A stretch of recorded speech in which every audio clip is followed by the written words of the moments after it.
Good morning, everyone. Welcome to your own SSV2 school. मेरा नाम तो सबको पता ही है, भाविन सर फ्रॉम साहस इंस्टीट्यूट. अभी हम लोग हमारे अकाउंट का श्री गणेशाय नमः शुरू करने जा रहे हैं. मतलब अकाउंट 12th कॉमर्स बोर्ड का और आपके स्कूल का आखिरी ईयर, उसका पहला लेक्चर पढ़ने का स्टार्ट हो रहा है. और अकाउंट में आपको दो पार्ट में पढ़ना होगा. एक पार्ट 1 जिसके अंदर टोटल 7 चैप्टर्स है एंड पार्ट 2 जिसके अंदर 6 चैप्टर्स है, जो कि मैंने आप लोगों को जो बोर्ड की paper style and micro paper style and syllabus वाला सेशन लिया था उसमें बताया था. अभी उसमें से हम लोग पार्ट 1 की पढ़ाई स्टार्ट करने जा रहे हैं, जिसमें आपका सबसे पहला ही चैप्टर है, that is introduction to partnership. ये वाला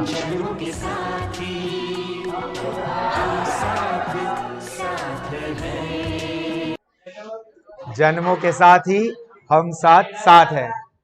तो ये हम लोग साथ साथ है, ये कौन सा, हालांकि हमारे सभी चैप्टर्स है उसको मैंने बॉलीवुड थीम में रखा हुआ है कि अकाउंट के सारे चैप्टर्स को आप बॉलीवुड थीम में किस तरह से पहचान सकते हो. तो उसमें से पहला जन्मों के साथ ही हम साथ साथ है, पार्टनरशिप.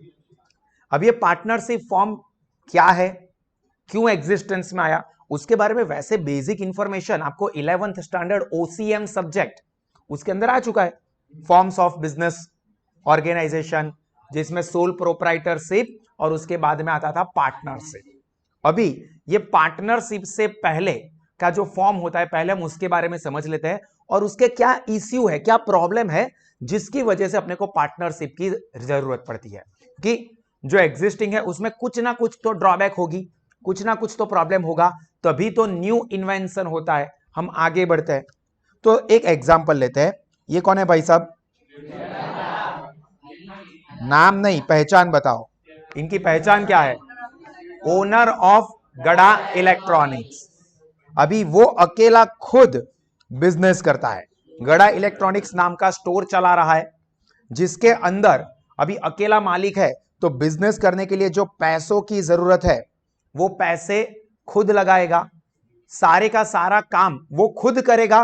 पर अगर जरूरत लगती है तो वो बहुत ही highly efficient, effective, talented, qualified employ को रख सकते हैं, जैसे कि भट्टू काका, बाघा बॉय. नाम से बाघा पर काम से बहुत अकलमंद है, ऐसा मान लेते हैं. तो ऐसे वो टैलेंटेड एम्प्लॉयज को रख के काम करवा सकता है. बट अल्टीमेट जिम्मेदारी किसकी रहेगी? उसकी ही रहेगी. बिजनेस के अंदर अकेला ओनर है तो जो जोखिम आता है, जो रिस्क होता है, लोग आके टोपी पहना के चले गए, सुंदरलाल, माय डियर जीजाजी 5 लाख रुपए चाहिए, टैक्सी का भाड़ा, वो भी अहमदाबाद से मुंबई टैक्सी में आया हूं. तो यहां पर जो बिजनेस के अंदर रिस्क इन्वॉल्व है, अनसर्टेनिटी है, कभी भी कुछ भी हो सकता है, तो वो रिस्क भी कौन बेयर करता है? ओनर ऑफ द बिजनेस ही करेगा. और ये सब कुछ करने के बाद उसको बिजनेस का जो भी रिजल्ट मिलेगा, या तो क्या हो सकता है, वो या तो ये प्रॉफिट हो या लॉस हो. किसका? ओनर का, जेठालाल का. तो ये सोल प्रोप्राइटरशिप बिजनेस की क्वालिटीज है जो कि आप लोग पढ़ चुके हो. बट इसके कुछ ड्रॉबैक्स अगर आप सोचो तो क्या लगेंगे ड्रॉबैक्स प्रैक्टिकली? हाथ ऊपर करके बता सकते हो. कौन बताएगा? यस. फंड ओछू पड़ी सके छे, पैसा. उन्होंने बहुत अच्छा बोला कि फंड की लिमिटेशन है. अभी जेठालाल पैसे वाला है, हम मान लेते हैं, बट बहुत अमीर थोड़ी है, अदानी अंबानी थोड़ी है. बैठ जाओ. तो उसके पास पैसों की लिमिटेशन है. उसको ऐसा है कि मेरे को 4 और शोरूम डालने हैं, तो उतने पैसे उसके पास नहीं है. यस. दूसरा, अनलिमिटेड लायबिलिटी रहती है, हालांकि वो तो दूसरे फॉर्म, कंपनी को छोड़ के बाकी के फॉर्म में भी होता है. बट एक चीज ये होगी कि लायबिलिटी बढ़ जाती है, लाइक अनलिमिटेड लायबिलिटी. तो वो जो लायबिलिटी का लोड होगा वो सिर्फ उसके अकेले के ऊपर नहीं रहेगा. अगर सोल प्रोप्राइटरशिप है तो उसके अकेले पर रहता है. ये उसका ड्रॉबैक है कि मैं ही ओनर हूं, अभी लायबिलिटी बहुत ज्यादा बढ़ गई तो मेरे को मेरी सारी एसेट्स बेच देनी पड़ेगी, मेरी नैनो बेच देनी पड़ेगी, मेरी साइकिल बेच देनी पड़ेगी, मेरा घर बेच देना पड़ेगा, छोटी सी कुटिया वो बेच दूंगा, पर मुझे मेरी लायबिलिटीज पे करनी पड़ेगी। तो ये सब उसकी लिमिटेशन है। और बताओ, वो तो बोल दिया कि रिस्क सभी यही बेयर करेगा। और कुछ लिमिटेशन जो आपको लगता है कि हाँ सर सोल प्रोप्राइटरशिप में ये एक प्रॉब्लम रह जाता है, बोलो। एक्सपीरियंस कम होता है तो चलो, एक्सपीरियंस कम होता है तो ज्यादा डिसीजन लेने में दिक्कत हो सकती है। हालांकि ये बंदा तो भाई एक्सपीरियंस है, क्योंकि पढ़ा लिखा तो है नहीं, पहले से बिजनेस कर रहा था। बट फिर भी देखो, यहां पर पढ़ा लिखा नहीं था, उसकी वजह से क्या हो सकता है प्रॉब्लम, बताओ। पढ़ा लिखा नहीं है तो उसके पास उतना नॉलेज नहीं होगा। जब भी कोई दिक्कत आएगी, मेहता सेठ, मेहता लाल, मेहता साहेब, तुरंत फायर ब्रिगेड, उनके पास जाना पड़ेगा उसको। कोई भी इश्यू हो जाता है, भाई मेरे पास तो मेरे पास मेरा प्रॉब्लम है, मेरे को उसका सॉल्यूशन ही नहीं पता, आप सॉल्यूशन दो। अभी ये तो मेरे जैसे अच्छे इंसान है कि भाई हमेशा चलो हेल्प कर देते हैं, बट अगर आपके जैसा निकला, भाई मफत में थोड़ी एडवाइस आपको, अय्यर जैसा निकला तो हाँ देखो, अय्यर निकला तो यहां पर दिक्कत हो सकती है। तो यहां पर क्या करते हैं, चलो सोल प्रोप्राइटरशिप को रहने दो, हम एक काम करते हैं, मुझे जब भी जरूरत पड़ती है तो मैं किसका सपोर्ट ले रहा हूं, जेठालाल ऐसा पूछ रहा है, किसका सपोर्ट ले रहा है वो, महतूस का। तो अभी वो ऐसा सोच रहा है कि मेहता साहब मुझे हर बार एडवाइस ना भी दे, वो तो अच्छे दोस्त है इसलिए दे रहे, मुझे बचा रहे, but her bar practical life में, रियल लाइफ में ऐसा ना हो। और अगर ऐसा हुआ कि अय्यर भी ऐसा था जिसको हेल्प की जरूरत पड़ती है, और मेहता साहब उसको भी हेल्प करते हैं, क्योंकि वो तो अच्छे इंसान है मेरे जैसे, मैंने पहले ही बोला, तो वो तो सबकी हेल्प करेंगे। पानी पिलाओ भाई उसको, पानी पिलाओ, सच्ची बात हजम नहीं होती आजकल लोगों को। तो यहां पर जेठालाल को यह खतरा रहेगा कि कल को अगर अय्यर है वो मेहता साहब को एक अच्छे पार्टनरशिप की ऑफर देके उसको रख ले, तो फिर जेठालाल मुझे हेल्प नहीं करेंगे। मुझे जब भी जरूरत पड़ती है तो वैसे हर बार हेल्प कर देते हैं because of good nature, but मना कर दे तो, क्योंकि वो तो अनऑफिशियल कर रहा है, तो एक काम करता हूं मैं, उनको एक ऑफर देता हूं, एक काम करो मेहता साहब, हम और आप और हम दोनों मिलके बिजनेस करते हैं, दोनों मिलके बिजनेस करेंगे, गड़ा इलेक्ट्रॉनिक्स दोनों चलाएंगे, तुम्हारा दिमाग मेरा पैसा, एक दिन मुंबई के इलेक्ट्रिक शॉप पे या इलेक्ट्रिक बिजनेस में राज करेंगे। वो मूवीज के डायलॉग में बोलते हैं ना कि तेरा दिमाग और मेरी ताकत एक दिन मुंबई पे राज करेंगे। वैसे मेहतालाल के पास दिमाग है, मेरे पास बिजनेस की समझ है या पैसे है, तो हम दोनों मिलके पार्टनरशिप में बिजनेस करते हैं। तो जो ड्रॉबैक थी, अभी ऐसा होगा कि एक तो नॉलेज का इश्यू सॉर्ट आउट हो गया, दूसरा मॉल करने के लिए मेहता साहब पार्टनर बन रहे, तो वो भी पैसा लगा सकते हैं, रिस्क दोनों के बीच में डिस्ट्रीब्यूट हो सकता है, डिसीजन ज्यादा इफेक्टिव रहेंगे, क्योंकि जेठालाल के पास नॉलेज लिमिटेड था, बट अभी मेहता साहब के साथ कंसल्ट करके सारे डिसीजन लेगा, और मेहता साहब भी इन्वॉल्वमेंट लेंगे डिसीजन में। पहले तो क्या होता था कि सिर्फ प्रॉब्लम के टाइम पे इन्वॉल्वमेंट लेते थे, बट अगर मेहता साहब पहले से ही जुड़े हुए होते तो प्रॉब्लम को आने ही नहीं देते, पहले से ही एडवाइस कर देते, क्योंकि भाई ओनर है, पार्टनर बन गए हैं वो। तो यहां पर ये सोल प्रोप्राइटरशिप के कुछ जो ड्रॉबैक्स है उसको रिमूव करने के लिए ये partnership form of business existence में आया है। तो अभी यहां पर सबसे बड़ा क्वेश्चन, पार्टनरशिप क्या है? तो डेफिनेशन ऑफ पार्टनरशिप हम सबसे पहले डिस्कस करेंगे, जो कि हमको दी हुई है section 4 of Indian partnership act 1932। Pencil या पेन या हाइलाइटर आपके पास चाहिए, आपके सभी स्टूडेंट्स के पैम्पलेट मुझे टिक मार्किंग वाले दिखने चाहिए, ये कोई मैंने आपको शोकेस में रखने के लिए बुकलेट नहीं दी है। पूरे गुजरात का सबसे बेस्ट स्टडी मटेरियल आपको मिल रहा है, तो उसका बेस्ट इस्तेमाल करना ये भी आपकी रिस्पॉन्सिबिलिटी है। तो पेन से या हाइलाइटर पेन से टिक करोगे, ब्लैक पेन या पेंसिल का यूज मत करना ज्यादा। क्यों ऐसा? सर ब्लैक में ब्लैक दोनों में डिफरेंस दिखेगा ही नहीं, पैम्पलेट में आपको ब्लैक कलर दिखेगा, उसमें आप पेन भी ब्लैक ही यूज करोगे, तो डिफरेंस कहां दिखा? ठीक है, तो थोड़ा मेहता साहब जैसा दिमाग चलाने का कि ब्लू पेन या दूसरे कोई कलर की पेन या हाइलाइटर को इस्तेमाल करोगे। तो सेक्शन 4 हाईलाइट करना है, इंडियन पार्टनरशिप एक्ट 1932। दोनों ही चीजें एमसीक्यू के लिए काम की है। पूछो कैसे? आपको पूछ सकते हैं कि डेफिनेशन ऑफ इंडियन पार्टनरशिप या definition of partnership is given in blank section of Indian partnership act. तो section number 4, blank partnership act is prevailing in India 1932, 1956, 2013, 1913। तो 1932। तो ये दोनों ही चीजें आपको एमसीक्यू में काम लग सकती है। पार्टनरशिप एक्ट 1932 जो इंडिया में पार्टनरशिप के रूल्स रेगुलेशन सब देता है, मैनेज करता है। और ये पार्टनरशिप एक्ट 1932 के, देखो बार बार बोल रहा हूं इंपॉर्टेंट चीज है, सेक्शन नंबर 4 में हमको ये पार्टनरशिप की डेफिनेशन दी हुई है। अब ये पार्टनरशिप की डेफिनेशन क्या कहती है? अब यहां पर देखो, क्यों आपको पहले सेक्शन मींस लेक्चर स्टार्ट करने से पहले, चैप्टर स्टार्ट करने से पहले मैं बता देता हूं पेपर स्टाइल, क्योंकि आपको पता होना चाहिए कि कहां से क्या चीज काम लग सकती है। अभी ये देखो पार्टनरशिप की डेफिनेशन दी हुई है, तो वैसे पार्टनरशिप की डेफिनेशन हम लोग इंपॉर्टेंट है तो प्रिपेयर करेंगे, बट एग्जाम में ही आने वाली है, कंफर्म नहीं। पूछो क्यों? आप खुद ही आंसर बचे बताओ क्यों? सेक्शन ए में सर आपने बोला ना एमसीक्यू आएगा, सेक्शन बी में वीएसक्यू है ही नहीं। अगर सेक्शन बी में इसका वेटेज होता तो मैं इसको इंपॉर्टेंट टिक करवाता कि इंपॉर्टेंट टिक करो, ऐसा आएगा डिफाइंड पार्टनरशिप। समझ में आ रहा है? Smart work. तो पार्टनरशिप की डेफिनेशन को हम लोग समझेंगे, बट उसको रटने की जरूरत नहीं है, ठीक है?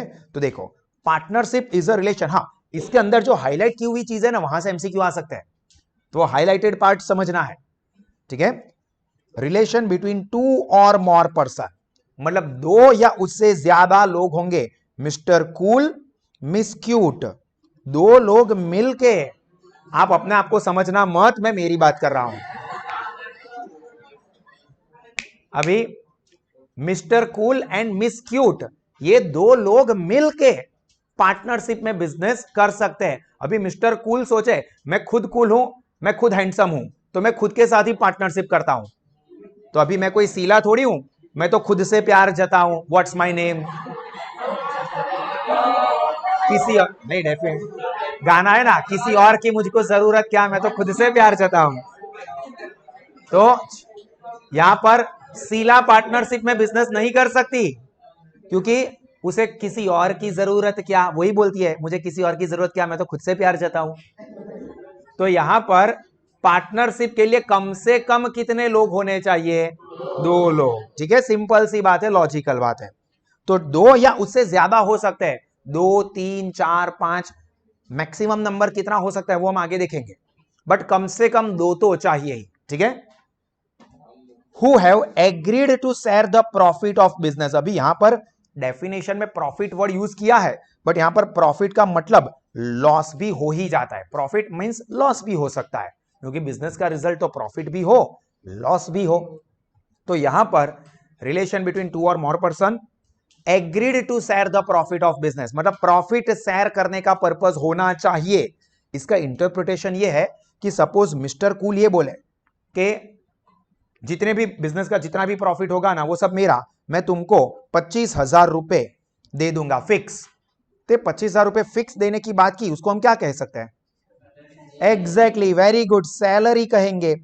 तो अगर मिस्टर कूल मिस क्यूट को सैलरी दे रहा है तो वो पार्टनरशिप नहीं हुई, तो क्या हुआ? Employer and employee. तो फिर यहां पर ये पार्टनरशिप नहीं हुई। पार्टनरशिप में क्या होगा? Share the profit of business. हाँ, ये हो सकता है कि प्रॉफिट इस तरह से शेयर करें, 70% नहीं, लड़कियां है ना वो थोड़ी होशियार होती है, 70% मैं लूंगी, 30% ही तुमको मिलेगा। तो मिस्टर कूल, हाँ ठीक है, बाद में मैं तेरे को पटा लूंगा, तो 100% मेरा होगा। तो यहां पर ऐसा हो सकता है कि हम प्रॉफिट या लॉस इक्वली डिस्ट्रीब्यूट करें, या फिर कोई और रेशियो में डिस्ट्रीब्यूशन हो, बट मेन चीज क्या है? Agree to share the profit of the business which is carried on by all or any of them acting for all. मतलब ये बिजनेस सभी लोग मिलके करेंगे या सबके बदले में कुछ लोग काम करें तो भी चलेगा। मतलब mister cool and miss cute ने मिलकर पार्टनरशिप की, प्रॉफिट लॉस भी डिस्ट्रीब्यूट कर दिया कि 70% मैं लूंगा, 30% मिस्टर कूल लेगा। काम कौन करेगा? काम भाई 100% तेरे को ही करना है। बहुत कूल बनता है ना, चल सारे काम तू कर। अभी सारे काम तो मैं कर रहा हूं, मिस क्यूट तो कुछ भी काम नहीं कर रही है, तो पार्टनरशिप नहीं होगी, नहीं रहेगी। पार्टनरशिप में इसके साथ मतलब नहीं है कि काम कौन कर रहा है, काम दोनों मिलके भी कर सकते हैं या दोनों में से कोई एक भी कर सकता है। अभी दो ही जरूरी नहीं है, 5 हो पार्टनर तो पांचों के 5 मिलके भी काम कर सकते हैं। 5 के बदले में कोई 4, कोई 3, कोई 2 या कोई एक भी काम कर सकता है। जरूरी नहीं है कि सबको काम करना ही पड़ेगा। क्लियर? तो पूरी पार्टनरशिप की डेफिनेशन, और ये जो है ना मेन चीज है पार्टनरशिप का ट्रू टेस्ट, ये है ट्रू टेस्ट ऑफ पार्टनरशिप। मतलब कोई ऐसा पूछे कि भाई एक चीज ऐसी क्या जिससे हम कह सकते हैं कि ये पार्टनरशिप है, तो business carried on by all or any of them acting for all. मतलब इसका मतलब ये होता है म्यूचुअल एजेंसी, इसको ये भी कह सकते हैं म्यूचुअल एजेंसी। सर अभी म्यूचुअल एजेंसी का मतलब क्या? तो सभी पार्टनर्स एक दूसरे के एजेंट हुए। इसका मतलब फॉर एग्जांपल भाविन सर है, जीनल मैडम है, प्रिंकल सर है, पार्टनरशिप में मिलकर साहस इंस्टीट्यूट चला रहे एग्जांपल के तौर पे। अभी उसमें हम लोगों ने डिसाइड कर दिया कि भाई सभी लोग काम करेंगे। अकाउंट मैं पढ़ाऊंगा, इकोनॉमिक्स जीनल मैडम पढ़ाते हैं या ओसीएम प्रिंकल सर पढ़ाते हैं, ठीक है, ये रिस्पॉन्सिबिलिटी भी फिक्स हो गई। अभी मैंने अकाउंट इतना बढ़िया पढ़ा, टेरिफिक, मतलब record breaking result, 100% fail, 100% fail का रिजल्ट, सारे के सारे रिकॉर्ड तोड़ दिए। अभी सारे के सारे पेरेंट गुस्सा होके आ रहे, નીચે જીનલ મેડમ મિલે, કેવું ભણાવો છો તમે, બધું ખબર નહીં પડતી, છોકરાઓનું ભવિષ્ય બગાડો છો, મારા બધા છોકરાઓ ફેલ થઈ ગયા। જીનલ मैडम बोल रहे हैं मैं क्या करूं, मैंने थोड़ी पढ़ाया था, भाविन सर ने पढ़ाया था, जाओ उनको जाके मारो, मेरे बदले में 2 फटके और मारना। बोलना मत उनको, होता सच में बोल देंगे। अभी जीनल मैडम ये बोल देते हैं, एग्जाम्पल अभी फिर से प्रैक्टिकल एग्जाम्पल पे समझो। जीनल मैडम ये बोल देते हैं कि मैंने तो अकाउंट पढ़ाया नहीं था, अकाउंट तो भाविन सर ने पढ़ाया था, तो वो उनकी जिम्मेदारी है। तो यहां पर मैडम ये बोल दे कि भाई मैंने थोड़ी पढ़ाया था, तो ऑब्वियसली लॉजिकली तो उन्होंने नहीं पढ़ाया था, तो क्या वो जिम्मेदार रहेंगे या नहीं रहेंगे? उन्होंने नहीं पढ़ाया है इकोनॉमिक्स, सॉरी अकाउंट, मैंने पढ़ाया था और सभी स्टूडेंट्स फेल हो गए, पेरेंट्स लड़ रहे हैं, तो जीनल मैडम उनकी बात सुनेंगे या वो ये बोल देंगे कि भाई मैंने नहीं करवाया था, भाविन सर ने करवाया था, उनका प्रॉब्लम है, आप जानो और भाविन सर जाने? नहीं कह सकते। पर सर सच में जेन्युइनली उन्होंने थोड़ी पढ़ाया था, तो उनका प्रॉब्लम तो नहीं हुआ ना? नहीं, वी आर इन पार्टनरशिप। इसका मतलब एक पार्टनर के काम के लिए बाकी के पार्टनर्स भी जिम्मेदार होते हैं। अब अगर ऐसा हुआ कि मैंने इतना घटिया पढ़ाया कि और रिकॉर्ड तोड़ दिए और सभी स्टूडेंट्स के बोर्ड में 100 में से 100 मार्क्स अकाउंट में, जो लाने ही है, ओ बोलो या नो बोलो, लाने ही है सबको कंपलसरी। आएंगे कि नहीं आएंगे? अभी सबकी आवाज नहीं आ रही। 100 आउट ऑफ 100 आएंगे कि नहीं आएंगे? जो बोल रहा है, जो डिटरमाइंड है, वो ला ही सकता है, इररिस्पेक्टिव ऑफ के आगे कितनी मेहनत की है। मैंने पहले ही लेक्चर में बता दिया था कि आपको क्या करना है, क्या क्या बेस की चीजें कर देनी है। तो 100 मार्क्स क्या, 100 के ऊपर के भी रिकॉर्ड होते तो तोड़ देते, ठीक है नहीं, वरना वो भी तोड़ देते। चलो, तो अभी मैंने इतना अच्छा पढ़ाया कि सभी स्टूडेंट्स के 100 आउट ऑफ 100 मार्क्स बोर्ड में, सब लोग शाबाशी देने के लिए, कांग्रेचुलेशन कहने के लिए, चॉकलेट, पैंडे, ये सब कुछ आ रहा है। हाँ, पैंडा आया, लाडवा आया, तमें कहोगे सर पार्टी देंगे हम आपको पार्टी देने के लिए ले जाएंगे। अभी आपका जो चॉकलेट का पैकेट आया, सेलिब्रेशन का पैकेट आया, मैडम भी उसमें से एक चॉकलेट ले रहे हैं। मैं बोल रुक, मैंने पढ़ाया था अकाउंट, तो क्या मेरी एफर्ट्स के लिए, अकाउंट के रिजल्ट के लिए शाबाशी, प्राउड फील जीनल मैडम या बाकी के टीचर्स कर सकते हैं, बाकी के पार्टनर्स कर सकते हैं या नहीं? बिल्कुल कर सकते हैं। चाहे कोई पार्टनर बिजनेस के रिलेटेड अच्छा काम करता है या बुरा काम करता है, बट वो काम के रिलेटेड हो, काम के रिलेटेड, तो सभी पार्टनर्स उसके लिए रिस्पॉन्सिबल होते हैं, चाहे वो अच्छा हो या बुरा हो। किसके रिलेटेड? बिजनेस के रिलेटेड। मैं यहाँ पर अकाउंट अच्छा पढ़ाया है या बुरा पढ़ाया है वो प्रॉब्लम है। अभी मैं बाहर जाके किसी के साथ मारामारी कर रहा हूं और उसमें किसी ने मुझे 2 फटके मारे, तो मैं बोलूं मेरे अकेले को क्यों मार रहे हो, जाओ प्रिंकल सर को भी 2 फटके मारो, वो मेरे पार्टनर है, पार्टनर है, इक्वल पार्टनर है। धंधे की बाहर की बात बाहर रहेगी। क्लियर? तो बिजनेस रिलेटेड है। कॉन्सेप्ट समझ में आया? इतना डिटेल में ले जाके क्यों समझा रहा हूं? इवन दो मैंने आपको बोल दिया कि बोर्ड में ये नहीं आने वाला है, तो यहां पर धंधे के बाहर का कोई इश्यू है, कोई और फायदा हुआ है या नुकसान हुआ है, पार्टनर रिस्पॉन्सिबल नहीं होते हैं। ये डिटेल में मैंने इसलिए समझाया क्योंकि आपको आगे चल के ये पढ़ाई में आने वाला है। पार्टनरशिप एक्ट पूरा थियोरिटिकल, लॉ सब्जेक्ट में फर्दर स्टडी आप कभी भी करोगे, चाहे वो कॉलेज सेक्शन में जाओ, सीए करो, सीएस करो, कुछ भी कर लो, मतलब आने ही वाला है।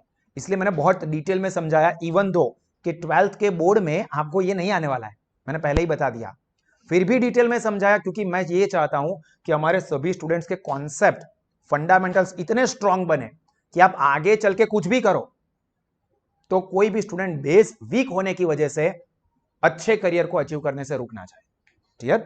चलो, तो ये आपको सिर्फ रिफर करना है, एग्जाम ओरिएंटेड रटने की जरूरत नहीं है, जो हाईलाइट किया हुआ पार्ट है वो याद रखोगे। अभी यहां पर इसी के रिगार्डिंग ये पार्टनरशिप की डेफिनेशन थी। अब जो लोग इसके अंदर जुड़े हुए हैं उसको हम इंडिविजुअली बोलेंगे partners. Like mister cool is a partner, miss cute is a partner, उसको बोलेंगे partners. And collectively the name under which they run their business is called partnership firm. For example mister cool and miss cute C&C firm में काम कर रहे हैं ने, बीजो कई मतलब नहीं काढ़वानो।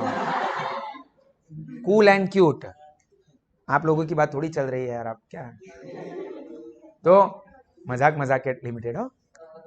Cool and cute C&C firm चला रहे, तो ये C&C ये हो जाएगा पार्टनरशिप फर्म।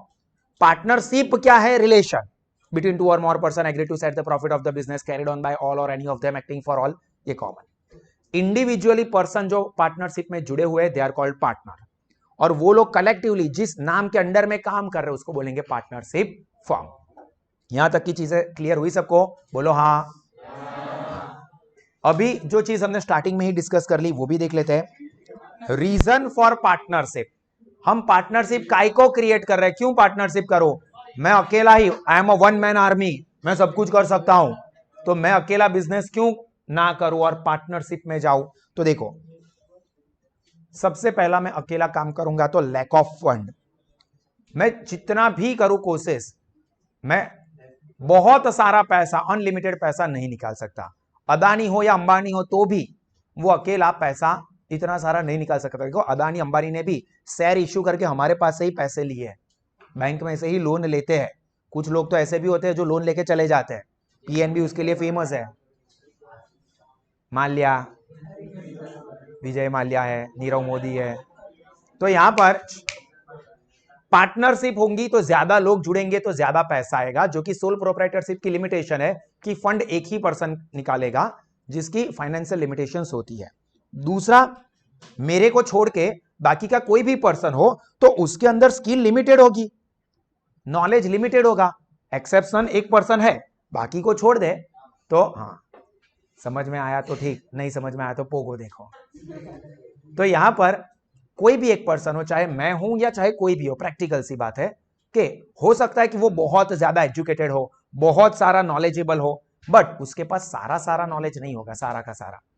ठीक है, मेरे अकेले का knowledge plus for example Jinal madam है, तो हम दो अगर पार्टनरशिप में काम करते हैं तो मेरा नॉलेज तो मेरे पास है ही, बट साथ में जीनल मैडम का भी नॉलेज मुझे मिलेगा, भले इत्तू सा हो पर मिलेगा तो सही, इत्तू सा भी मिलेगा ना।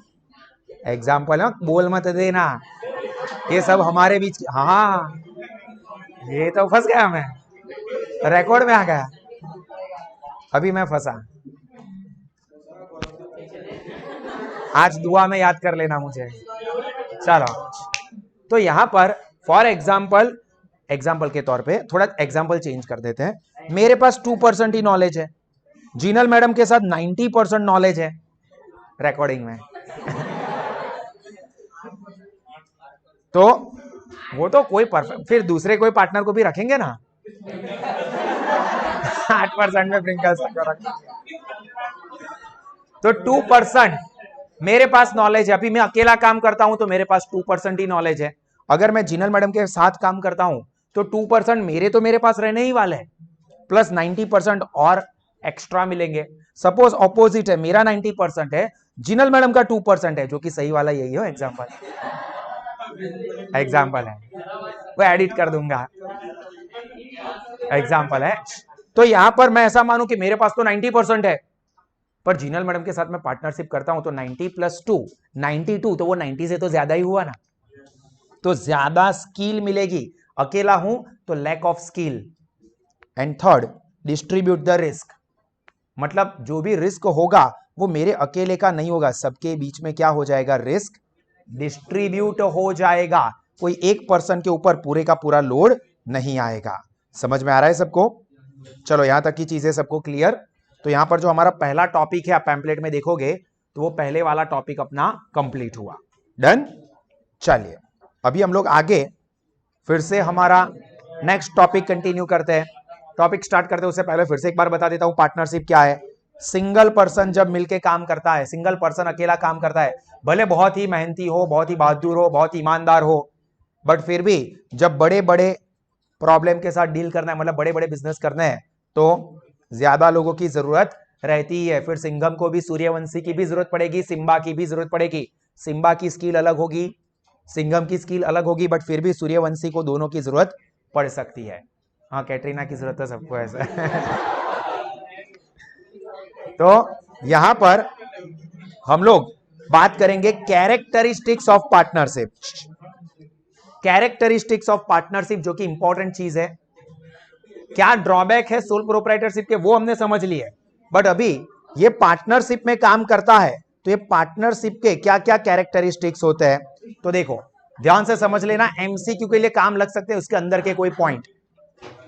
थियोरी में आपको नहीं आने वाला है कि 3 मार्क में थियोरी लिखो इसकी। कंफर्म सेक्शन सी में वेटेज है, बट कंफर्म सम ही आएगा। सेक्शन सी में ऐसा नहीं होगा कि सर कैरेक्टरिस्टिक्स 3 मार्क में पूछ सकते हैं क्या, नहीं आएगा, कंफर्म। तो सिर्फ नॉलेज के लिए समझेंगे और इसकी इंपॉर्टेंट चीजें समझ लेंगे जो एमसीक्यू में आ सकती है। पहला, क्रिएशन बाय कॉन्ट्रैक्ट। कॉन्ट्रैक्ट कहो या फिर एग्रीमेंट कहो, मतलब पार्टनरशिप जो होती है ना, वो कॉन्ट्रैक्ट करके ही एग्जिस्टेंस में आती है, एग्रीमेंट से ही एग्जिस्टेंस में आती है। अभी ये एग्रीमेंट हो सकता है ओरल हो सकता है रिटर्न हो, एक्सप्रेस हो या इंप्लाइड हो। Now what is the difference between express and implied या ओरल एंड रिटर्न? जल्दी से बताओ बताओ बताओ, मुझे बताओ बताओ। कच्चा बादाम पक्का बादाम, चलो बताओ, कौन बताएगा? व्हाट इज एक्सप्रेस एग्रीमेंट और contract and what is implied agreement और कॉन्ट्रैक्ट? एक्सप्रेस का मतलब होता है प्रेजेंट कर देना, बता देना। अभी वो कैसे बता सकते हैं? तो बोल के भी बता सकते हैं, लिख के भी बता सकते हैं, ओरल भी हो सकता है, रिटर्न भी हो सकता है। बट इंप्लाइड का मतलब ना बोला है, ना कहा है, ना लिखा है, ना पढ़ा है, बट इंप्लाइड आंखों आंखों में बात हो गई है, बिहेवियर से पता चल गया है कि भाई ये दोनों का पार्टनरशिप हो गया है। ना किसी ने बोला भाई बिजनेस की बात कर रहा हूं क्या, वाह वाह कर रहा हूं। तो यहां पर इंप्लाइड का मतलब होता है बोल के या लिख के प्रेजेंट नहीं किया है, बट बिहेवियर से, पार्टी के बिहेवियर से ये लगता है कि पार्टनरशिप है। बट नॉर्मली पार्टनरशिप हमेशा एक्सप्रेस होती है क्योंकि एग्रीमेंट है, और ओरल या रिटर्न दोनों ही हो सकते हैं, दोनों ही वैलिड है, बट होना कैसा चाहिए? रिटर्न। याद रखना एमसीक्यू में इस तरह से आ सकता है कि partnership agreement can be, option A oral, option B written, option C either A और B, option D none of the above. या ए और बी या A and B, oral written दोनों भी करे या ओरल रिटर्न दोनों में से एक भी करे। क्या हो सकता है? ऑप्शन सी, ए और बी, कुछ भी हो सकता है। पार्टनरशिप एग्रीमेंट कैसा होना चाहिए, दोनों में डिफरेंस समझना। पार्टनरशिप एग्रीमेंट कैसा हो सकता है? एंड पार्टनरशिप एग्रीमेंट कैसा होना चाहिए, अभी मैं आपको समझा के बताता हूं। आपकी एग्जाम का रिजल्ट क्या आ सकता है, दो ही पॉसिबिलिटी हो सकती है, पास या फेल, दोनों पॉसिबल है, आ सकता है। कैसा आना चाहिए, पास, पास आना चाहिए, वो एडवाइजेबल है, वो अच्छा है, हो कुछ भी सकता है। Similarly partnership agreement can be oral और रिटर्न, बट कैसा होना चाहिए, रिटर्न, क्योंकि प्रूफ है। ओरल में तो क्या है, कोई भी कल पलटी मार सकता है, मैंने क्या ऐसा बोल तू, मैं वो कसू कीधुं न तू, गप्पू मारे छे, पलटी मार देंगे। बट रिटर्न होगा, रिकॉर्डिंग है तो अलग बात है, बट रिकॉर्डिंग नहीं है तो, और ये सब तो अभी के समय का लेटेस्ट टेक्नोलॉजी है, और ये इसमें से जो एजुकेशनल रिलेटेड टेक्नोलॉजी वो हम इस्तेमाल कर रहे हैं, बाकी सब थोड़ा इसको पता है। तो यहां पर रिटर्न होगा तो क्या होगा कि कल को उठ के कोई भी पलटी नहीं मार सकता। पलटी मैंने भाई देख लिखा हुआ है, साइन की है तेरी, तो कोई भी उठ के कल पलटी नहीं मारेगा, झगड़ा वगड़ा नहीं होगा, झगड़ा होगा तो भी देखो क्या लिखा था उसके हिसाब से सॉल्यूशन करेंगे। तो पार्टनरशिप एग्रीमेंट से एग्जिस्टेंस में आती है, एग्रीमेंट ओरल या रिटर्न कोई भी हो सकता है, बट एडवाइजेबल रिटर्न होता है, जिसका रीजन ये होता है कि अगर पार्टनर्स के बीच में फ्यूचर में कोई इश्यू आए तो वो रिटर्न एग्रीमेंट में जो प्रोविजन किया हो उसके हिसाब से सॉल्व कर सके। देन इंपॉर्टेंट प्रॉफिट ऑब्जेक्टिव, देखो पार्टनरशिप हम कर रहे हैं तो पार्टनरशिप का रिजल्ट क्या आ सकता है, प्रॉफिट भी आ सकता है, लॉस भी आ सकता है, बट हम क्या सोचकर पार्टनरशिप फॉर्म करेंगे, प्रॉफिट। मतलब पार्टनरशिप फॉर्म करने का पर्पस हमेशा प्रॉफिट अर्न करना और डिस्ट्रीब्यूट करने का ही होना चाहिए। अब यहां पर सर तो इसका मतलब लॉस हो तो डिस्ट्रीब्यूट नहीं करने का, ऐसा नहीं भाई, प्रॉफिट का मतलब उसके अंदर लॉस भी आ ही गया, तो सर फिर यहां पर ऐसा क्यों लिखा, इसका मतलब क्या हुआ। तो मैं ये बोल रहा हूं कि चलो आप लोग मेरे साथ पार्टनरशिप में मिलो और हम लोग गरीबों की सेवा करेंगे, सबकी दुआएं मिलेगी और वो दुआ हम लोग इक्वली बांट लेंगे, गरीबों की दुआओं को हम लोग 1:1 रेशियो में डिस्ट्रीब्यूट कर देंगे। तो ये पार्टनरशिप नहीं बन सकती। हाँ आप एनजीओ बनाओ, ट्रस्ट बनाओ, कर सकते, कर नहीं सकते ऐसा नहीं, बट उसको नाम में पार्टनरशिप नहीं दे सकता, क्योंकि पार्टनरशिप का पर्पस क्या होना चाहिए, प्रॉफिट अर्न करने का होना चाहिए। फिर लॉस हो तो अलग बात है, ठीक है, तो वो भी पार्टनरशिप ही हुई, बट मैं ऐसा बोलूं कि हम लोग गरीबों की सेवा करेंगे, हम लोगों को दुआएं मिलेगी, वो दुआओं को हम लोग आपस में बांट लेंगे, तो ये पार्टनरशिप नहीं, वो पार्टनरशिप नहीं हुई। Clear. Then partnership can be created only for legal business, legal business के लिए ही पार्टनरशिप क्रिएट हो सकती है। अभी फॉर एग्जांपल गुजरात के अंदर लीकर, दारू, पोटली, मठ्ठो, जे गांजा, तू तो बहुत વધારે જ પડતા ऊपर जातो है, गांजा सीधो हीरोइन, गंजा हीरोइन का बिजनेस है ऐसा। तो यहां पर गुजरात में लीकर बैन है, लीकर प्रोहिबिटेड है, ये आप सबको पता है। अभी मैं बोल रहा हूं विजय माल्या से कि चलो एक काम करते हैं, हम लोग मिलके किंग फिशर बहुत चलता है, तो हम लोग यहां पर गुजरात में दारू के शोरूम डालते हैं, दारू के मॉल डालते हैं, या दारू की भट्टी डालते हैं, बहुत सारे अलग अलग टाइप के दारू बेचेंगे, बहुत बढ़िया, पैसा ही पैसा होगा।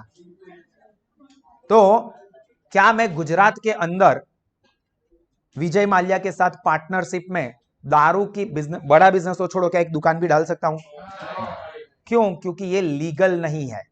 महाराष्ट्र के अंदर क्या मैं विजय माल्या के साथ मिलके पार्टनरशिप में दारू की दुकान डाल सकता हूं, डाल सकता हूं, बट गुजरात के अंदर ये बिजनेस लीगल नहीं है। गुजरात के अंदर मैं सिकंजी बेच सकता हूं, चल भाई विजय माल्या આપણે પાર્ટનરશિપમાં મળીને લીંબુ સિકંજી વેચીશું, ઓકે ડન, तो वो लीगल बिजनेस है। पार्टनरशिप सिर्फ लीगल बिजनेस के लिए हो सकती है, अनऑफिशियली तो બધું જ થાય ને લા ભાઈ, એ તો શું નથી થતું, બધું જ થાય છે। वो बोल रहा है अनऑफिशियली नहीं कर सकता, भाई गुजरात में लीकर बैन है, मतलब गुजरात ड्राई स्टेट है, सबसे ज्यादा लीकर सेल और कंज्यूम गुजरात में ही होता है। वो पीछे से बोल रहा है सर एक तो मैं ही हूं उसमें example. Fourth, agent of each other, जो कि मैंने स्टार्टिंग में भी बोला डेफिनेशन के टाइम पे ही, एजेंट ऑफ ईच अदर का मतलब क्या, एक पार्टनर के काम के लिए दूसरे पार्टनर रिस्पॉन्सिबल होते हैं। देखो मैनेज बाय ऑल पार्टनर्स और any of them acting for all, मतलब एक पार्टनर के काम के लिए दूसरे पार्टनर भी जिम्मेदार, उसको कहते हैं एजेंट ऑफ ईच अदर। तो अकाउंटेंसी भाविन सर पढ़ा रहे, बट वो जिनल मैडम या प्रिंकल सर के एजेंट के तौर पर काम कर रहे हैं। जीनल मैडम इकोनॉमिक्स पढ़ा रहे हैं, बट वो भाविन सर के एजेंट के तौर पर काम कर रहे हैं, क्योंकि सभी के सभी काम सभी पार्टनर्स को करने थे। बट हमने ये डिसाइड किया कि अकाउंट में करवाऊंगा, इकोनॉमिक्स आप करवाओ, ओसीएम आप करवाओ। तो ओसीएम का काम भले प्रिंकल सर करे, बट रिस्पॉन्सिबल मैं भी हूं, तो प्रिंकल सर मेरे एजेंट हो गए।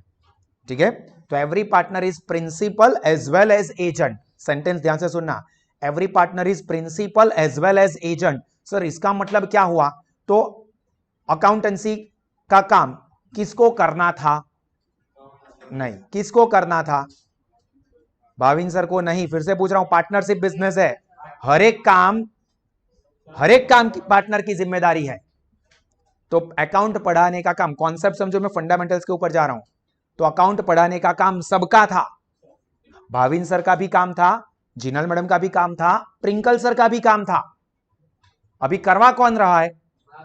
भाविन सर। तो भाविन सर को तो काम करना ही था, और भाविन सर करवा रहे, तो भाविन सर खुद के लिए प्रिंसिपल हो गए, फिर मुझको ही करना था, मैं खुद कर रहा हूं। और जीनल मैडम और प्रिंकल सर को भी करना था, बट उनकी जगह पे कौन कर रहा है? मैं। तो मैं जीनल मैडम और प्रिंकल सर का एजेंट हो गया, कि उनके एजेंट के तौर पे काम कर रहा हूं, और खुद को करना ही था और कर रहा हूं। तो मैं अकाउंट के लिए खुद प्रिंसिपल भी हो गया, और जीनल मैडम और प्रिंकल सर के लिए एजेंट हो गया। इसी तरह से मुझे बताओ, ओसीएम के लिए प्रिंसिपल कौन और एजेंट कौन? Prinkal sir is principal and Prinkal sir is the agent of Bhavin sir and Jinal madam. समझ में आया? देन इंपॉर्टेंट चीज फॉर एमसीक्यू पर्पस, देखो हमने मिनिमम 2 नंबर, मिनिमम 2 पार्टनर ऐसा देखा था। मैक्सिमम कितने होने चाहिए? तो 2 प्रोविजन है। मैक्सिमम 50 हो सकते हैं as per with rule 10 of companies miscellaneous rule 2014। 50 है किसके हिसाब से? Rule 10 of companies miscellaneous rule 2014। And companies act के हिसाब से देखे तो as per section 464 of companies act, government को वो एम्पावर करती है, मतलब गवर्नमेंट को वो अथॉरिटी देती है। आपको लगता है गवर्नमेंट को, सेंट्रल गवर्नमेंट को, तो वो पार्टनर के नंबर को 100 तक भी बढ़ा सकती है। तो बेसिक लिमिट कौन सी है? रूल 10 कंपनीज मिसलेनियस रूल के हिसाब से 50 की। But section 464 of companies act 2013 ये गवर्नमेंट को एम्पावर करता है, मतलब पावर देता है कि आप, जूम करो भाई, सो रहे हो, इतना बोरिंग पढ़ाता हूं। कथा चल रही है अभी, लेटेस्ट कौन से बाबा चल रहे हैं? बागेश्वर धाम, क्या नाम है उनका? बागेश्वर धाम के बाबा का नाम क्या? धीरेन्द्र शास्त्री। धीरेन्द्र शास्त्री की कथा थोड़ी है मैं पहले से लिख के आऊंगा कि भाई चल कृपा आनी शुरू हो जाएगी। आशीर्वाद है, ध्यान रखो भाई। मैक्सिमम नंबर कितने होंगे? 100 सेंट्रल गवर्नमेंट अप्रूव कर सकती है as per section 464 of companies act 2013। और 50 किसके हिसाब से है? Rule 10 of companies miscellaneous rule 2014। और फिर ये वाला पॉइंट तो आपको पता ही है, अनलिमिटेड लायबिलिटी। सभी पार्टनर की लायबिलिटी अनलिमिटेड रहती है, जिसका मतलब ये होता है कि अगर फर्म की असेट की कंपैरिजन में लायबिलिटी बढ़ जाती है, तो पार्टनर्स को अपनी पर्सनल असेट बेचकर भी फर्म की लायबिलिटी पे करनी पड़ेगी। और ये पार्टनर्स कौन से रेशियो में ये एक्स्ट्रा पैसे लाएंगे घर से? तो उनका जो P&L रेशियो होगा, उसी रेशियो में वो अपने घर से पैसे लाएंगे। सपोज ऐसा हुआ कि 3 पार्टनर थे, 30,000 की डेफिसिट थी, और तीनों ही इक्वल पार्टनर थे, तो ये 30,000 कौन सा पार्टनर कौन से रेशियो में लाएगा? 1:1:1 इक्वल है, तो हर एक पार्टनर कितने कितने रुपए घर से लेके आएगा? 10,000। बट अभी ऐसा निकला, देखो मैं ज्यादा डिटेल में जा रहा हूं, जैसा मैंने कहा कि मेरा विजन, मेरा गोल लॉन्ग टर्म का है, कि मैं आपको लॉन्ग टर्म के लिए प्रिपेयर कर रहा हूं, इसलिए फंडामेंटल चीजें क्लियर कर रहा हूं कि पार्टनर बी जो है वो इनसॉल्वेंट, ठन गोपाल, मेरे पास कुछ पैसा बचा ही नहीं है, कोई पैसा ही नहीं है मेरे पास, घर पे कोई एसेट बची ही नहीं है, गाड़ी वाड़ी घर वर सब कुछ बेच दिया, कुछ नहीं बचा है, सच में कुछ नहीं बचा है। तो अभी कौन कितना पैसा लाएगा? बताओ। Partner A and partner C को पैसे लाने पड़ेंगे कितने? 10-10 हजार, 15-15 हजार। कोई एक पार्टनर अगर इंसॉल्वेंट हो जाता है या वो पैसे नहीं ले पाता है तो every partner is the agent of other partner. वो पार्टनर नहीं कर रहा है तो तुम करो, बाकी के पार्टनर को वो पैसा लाना पड़ेगा। समझ में आ रहा है? तो यहां पर हमारा ये कैरेक्टरिस्टिक्स वाला टॉपिक भी कंप्लीट हुआ। तो हमने पहले चैप्टर के 2 टॉपिक को कंप्लीट किया।